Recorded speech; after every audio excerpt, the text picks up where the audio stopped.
నమస్కారం. Welcome to my channel. ఈ వీడియోలో ఏపీ ప్రభుత్వ పెన్షనర్లకు భారీ శుభవార్త. సుప్రీంకోర్టు సంచలన తీర్పు. దీనికి సంబంధించిన పూర్తి సమాచారాన్ని వీడియోలో తెలుసుకుందాము. వీడియోని అయితే ఎక్కడ గాని స్కిప్ చేయకుండా ఎండ్ వరకు చూసేయండి. అప్పుడు ఇన్ఫర్మేషన్ పూర్తిగా అర్థమవుతుంది. అలాగే వీడియో చూస్తున్న ప్రతి ఒక్కరు వీడియోకి అయితే లైక్ చేయండి ఫ్రెండ్స్. ఈ వీడియోని తోటి పెన్షనర్ మిత్రులతో అయితే షేర్ చేయండి. కొత్తగా మన ఛానల్ చూస్తున్నవారు ఇంకెవరైనా సబ్స్క్రైబ్ చేసుకోకుంటే వెంటనే మన ఛానల్‌ని సబ్స్క్రైబ్ చేసుకోండి. దీని ద్వారా నేను చేసే లేటెస్ట్ వీడియోస్ అన్నీ మీ వరకు రీచ్ అవుతాయి. ఇక ఆలస్యం చేయకుండా వివరాల్లోకైతే వెళ్ళిపోదాము. ఫ్రెండ్స్, ఇక విషయానికి వచ్చినట్లయితే దేశవ్యాప్తంగా ఉన్న లక్షలాది మంది విశ్రాంత ఉద్యోగుల జీవితాల్లో భరోసా నింపేలాగా భారత అత్యున్నత న్యాయస్థానం సుప్రీంకోర్టు ఒక మైలురాయి లాంటి తీర్పునైతే వెలువరించింది. అదేంటంటే పెన్షన్ అనేది ప్రభుత్వ దయతో ఇచ్చేది కాదని, అది ఉద్యోగి యొక్క హక్కు అని స్పష్టం చేసింది. ఈ చారిత్రాత్మక నిర్ణయానికి సంబంధించి కీలక అంశాలను ప్రతి పెన్షనర్ తప్పనిసరిగా తెలుసుకోవాలి. సుప్రీంకోర్టు తీర్పులోని ముఖ్య అంశాలు: పెన్షన్ దయ కాదు, మీ హక్కు. సుప్రీంకోర్టు అత్యంత స్పష్టంగా చెప్పిన విషయం ఏంటంటే, పెన్షన్ అనేది ప్రభుత్వం ఇచ్చే భిక్ష లేదా బహుమతి కాదు. అది ఉద్యోగి తన సర్వీస్ కాలంలో చేసిన కష్టానికి, సేవకు ప్రతిఫలం. ఇది ఉద్యోగి యొక్క ఆస్తి, హక్కు కిందకి వస్తుంది. నిబంధనల ప్రకారం ఒక ఉద్యోగి పెన్షన్ పొందే అర్హత ఉంటే దానిని అందించడము పెన్షన్ అందించడం ప్రభుత్వం యొక్క విధి, కర్తవ్యం. వేతన సవరణతో పాటే పెన్షన్ సవరణ. ప్రభుత్వ ఉద్యోగులకు వేతన సవరణ పీఆర్సీ రివిజన్ జరిగిన ప్రతిసారి అందుకు అనుగుణంగానే పెన్షనర్లకు పెన్షన్ కూడా సవరించాలని అయితే సుప్రీంకోర్టు ఆదేశాలు జారీ చేసింది. జీతం మరియు పెన్షన్ అనేవి ఒకదానితో ఒకటి ముడిపడి ఉన్నాయని, జీతాలు పెరిగినప్పుడు పెన్షన్లు కూడా అదే నిష్పత్తిలో పెరగాలని స్పష్టం చేసింది. దీనివల్ల పెరుగుతున్న ద్రవ్యోల్బణం నుంచి పెన్షనర్లు రక్షణ పొందగలుగుతారు. ఇకపోతే కనీస పెన్షన్పై స్పష్టమైన హామీ. సుప్రీంకోర్టు తీర్పు ప్రకారంగా పెన్షన్ మొత్తం ఉద్యోగి పదవి విరమణ సమయంలోని మాటల చివరి మూల వేతనంలో కనీసం 50% ఉండాలి. ఇది పెన్షనర్లకు ఒక గౌరవప్రదమైన జీవితాన్ని అందించడానికి ఒక ప్రామాణికంగా అయితే కోర్టు నిర్ధారించింది. నాలుగోది, ఆర్థిక భారం అనే సాకు చెప్పకూడదు. ప్రభుత్వ ఖజానాపై ఆర్థిక భారం పడుతుంది లేదా నిధులు లేవు వంటి కారణాలు చెప్పి పెన్షనర్లను ఆపడం లేదా ఆలస్యం చేయడం వల్ల చెల్లదని సుప్రీంకోర్టు తేల్చి చెప్పింది.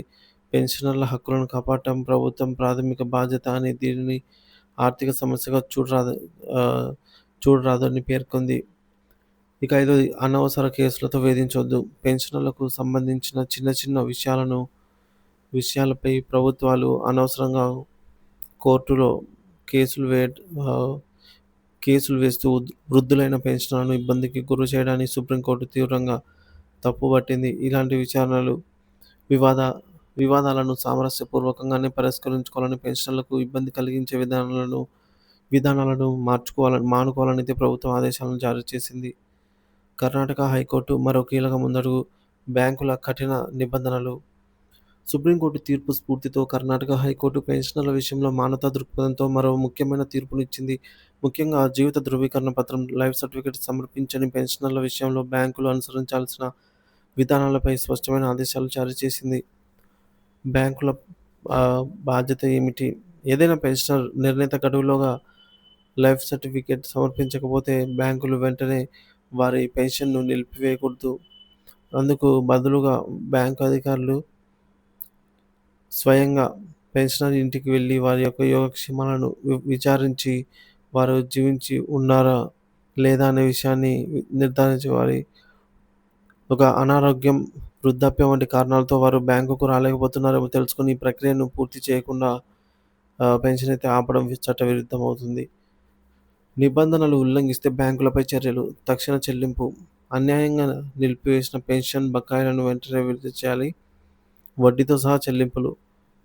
ఈ మేరకు పెన్షన్ చెల్లింపులలో ఆలస్యం జరిగినందుకు బ్యాంకులు బాధ్యత వహించి 2 వారాల లోపల 2 వారాల్లో బకాయిలు చెల్లిస్తే 60% వడ్డీని కలిపి ఇవ్వాలి. 2 వారాలు దాటితే బకాయి మొత్తంపై 18% వడ్డీని కలిపి అయితే ఇవ్వాల్సి ఉంటుంది. ఇకపోతే జరిమానా.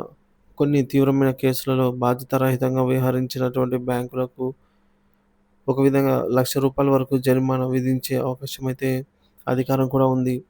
ఈ ఆదేశాలను దేశంలోని అన్ని బ్యాంకులు తప్పనిసరిగా పాటించాలని, పెన్షన్ల పెన్షన్ల పట్ల గౌరవంగా, బాధ్యతాయుతంగా వ్యవహరించాలనైతే హైకోర్టు స్పష్టం చేసింది. విశ్రాంత ఉద్యోగులకు సంబంధించి ఈ తీర్పు విశ్రాంత ఉద్యోగులకు ఆహ్, హక్కులకు బలమైన రక్షణ కవచంలాగా అయితే నిలుస్తాయి. ఇకపై ప్రభుత్వాలు గానీ, బ్యాంకులు గానీ పెన్షన్ విషయంలో నిర్లక్ష్యంగా వ్యవహరించడానికి వీల్లేదు. ఈ సమాచారాన్ని తోటి పెన్షన్ మిత్రులతో అయితే పంచుకొని, మీ హక్కుల పట్ల అవగాహనతో అయితే ఉండండి. Thank you for watching this video.